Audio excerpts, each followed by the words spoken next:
Hello, welcome to this very first video that I've ever done before. You can just call me the Geeky Guy.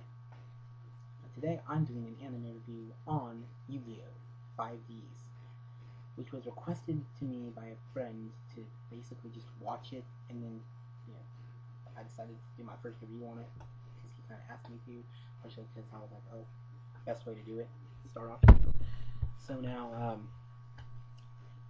to start, I want to say I did not watch most of the Japanese version of the show. I watched like 2 episodes, and they wouldn't work for me online anymore.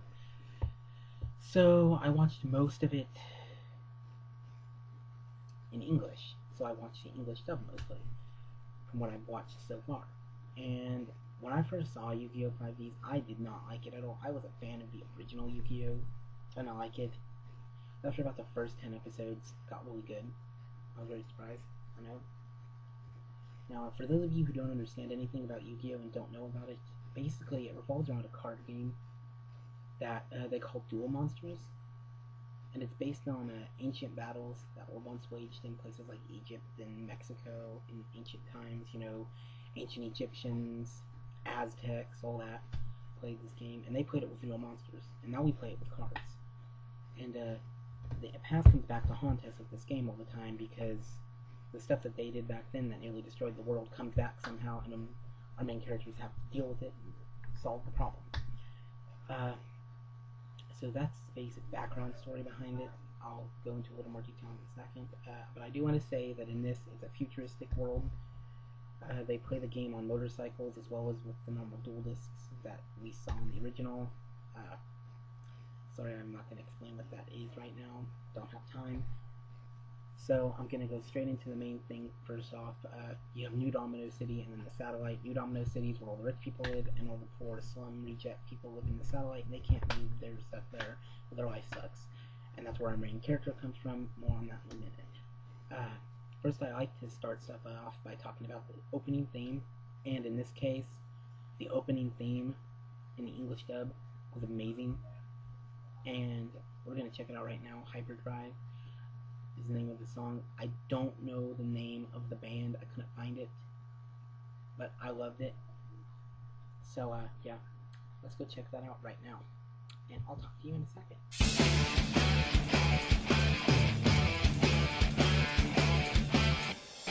Going fast makes me feel alive. My heart beats in hyperdrive. Do you think you can win? Only if I lose. Just let destiny choose. I can hear you breathing. I can see you coming. I can feel the wind that's blowing me around. Take a shot at me running side by side. It's a blur as I go by. I can hear you breathing. I can see you coming. I can feel the wind that's blowing me around. See the sun rising, fire in the sky. Greatness thrusts itself into our lives. Alright, now, I'm trying to make this volume on this work, so I'm sorry that it's hard to hear me, as I said. Now, I'm gonna go into the next part now. So, as you saw with the English opening, it's freaking awesome. It has awesome guitar music, the drums and percussion are just fit awesome. The lyrics just are easy to remember. Great lyrics. I love this opening. I fucking love this English opening. And I don't like English openings usually, but I fucking love this English opening. That's the only way I can describe this opening.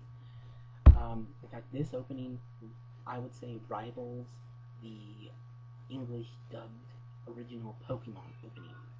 That's how fucking amazing this is.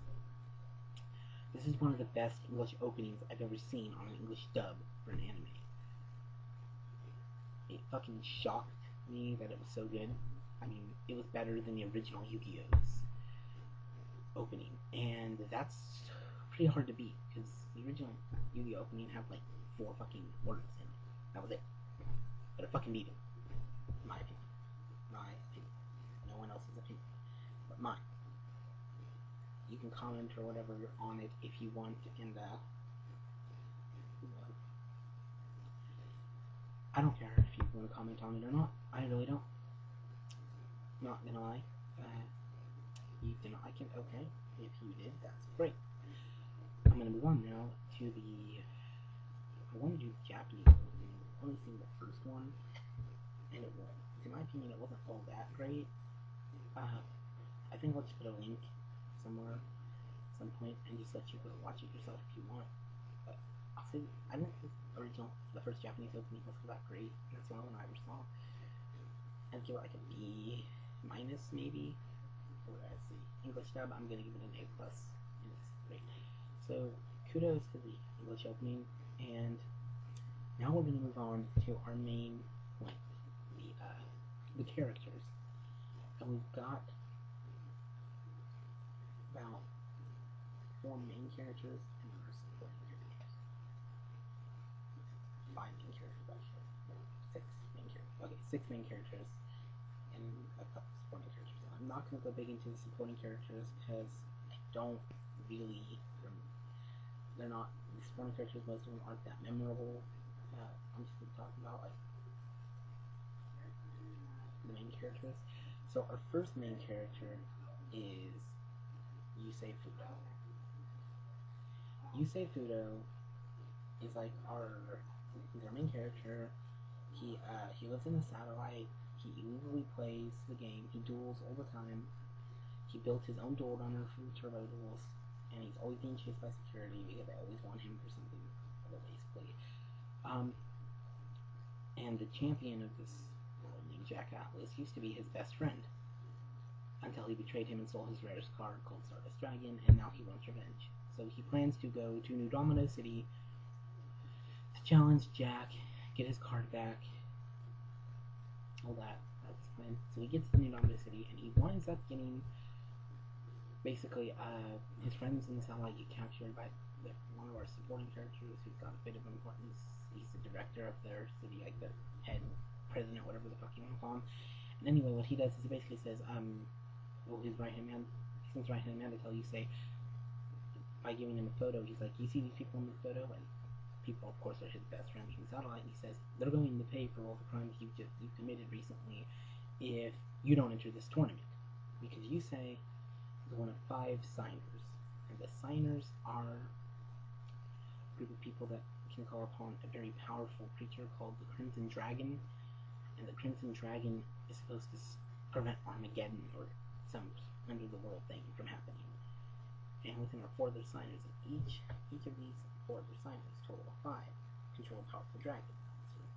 And this dragon monster, each of the dragons they control, are very important because they together have the power to summon the Crimson Dragon, which is supposed to save the world. Now, each of the signers has a mark somewhere on their arm, like right about here, so on their arm, and the mark is each of the image, part of the image of the Crimson Dragon. So you have the 5 signers, you have the 5 signers, and you got the 5 dragons, and that's pretty much the main thing with Yusei and the signers. The other signers that we have a guy called Crow. His deck of cards is all based around birds, hence his name Crow. And then we have the Black Rose. I don't remember her name. If I remember it, I will tell you it. I cannot remember her name at the moment. I think it's a Kiesel. I could be wrong. I'm just gonna call her Black Rose for now. She calls herself Black Rose. She's telekinetic, and she controls one of the main dragons and is a signer, like the others. Then we've got Jack Atlas himself, is the next signer. Jack is a jerk. I don't like Jack in this anime at all. I really don't. Crow is so not that important. Kind of annoying, cocky, idiotic a lot of times. Then we've got, of course, uh, we've got, I'm trying to think of his name. We've got, what's his name? I'm excited. The signer so far. The fourth signer was, as soon as I fucking remember it, I'm gonna tell you. Okay, our fourth signer, he's, god damn it, I can't think of his name at the moment. I'm trying to think of it.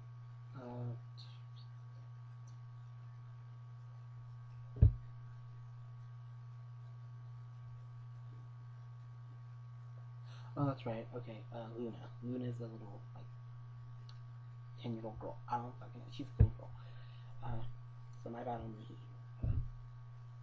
She is very, very important. She has a twin brother, Leo, who is not a signer like she is, but he wants to think he is. And she's like a dueling prodigy. She's like a prodigy of the card game. For her age, she's like freaking champion level player. So she's really, really good. That's pretty much all the characters that we have. Now, at least our signers. And the signers control Dragon. Yusei controls Stardust Dragon. Crow controls Blackwing Dragon. Jack controls Red Dragon Archfiend. Black Rose controls the Black Rose Dragon. Who the fuck would have guessed that one, right? Okay. And then Luna controls Ancient Fairy Dragon. These are the 5 dragons I need. Of course, they've got it. Okay. So those are 5 dragons, and I'm going to talk a little bit about the supporting characters. And we've only really got one, namely, other than Yusei's friends from Satellite. We pretty much just got a few. You know, he's got his new friends that he got in the city, and he's got his friend from Satellite. Older kind of people, old man, dude from prison that he met when he was in prison. And then there's, you know, old friends from Satellite, the life scum like he is, pretty much. You know, your average group of rejects. And then we've got the director guy. He's the main. What would you say? He's like the main supporting character. He has a lot of importance in the story just by his fact that he explains a lot of stuff. And sorry about that. Anyway, as I was saying, pretty much he's the guy who like gets everyone together and says, "Okay, you're the signers. You have to save the world, and you gotta fight the dark signers." And now I'm thinking, who the fuck are the dark signers? Well, we're going into that right now. Our villains, the dark signers.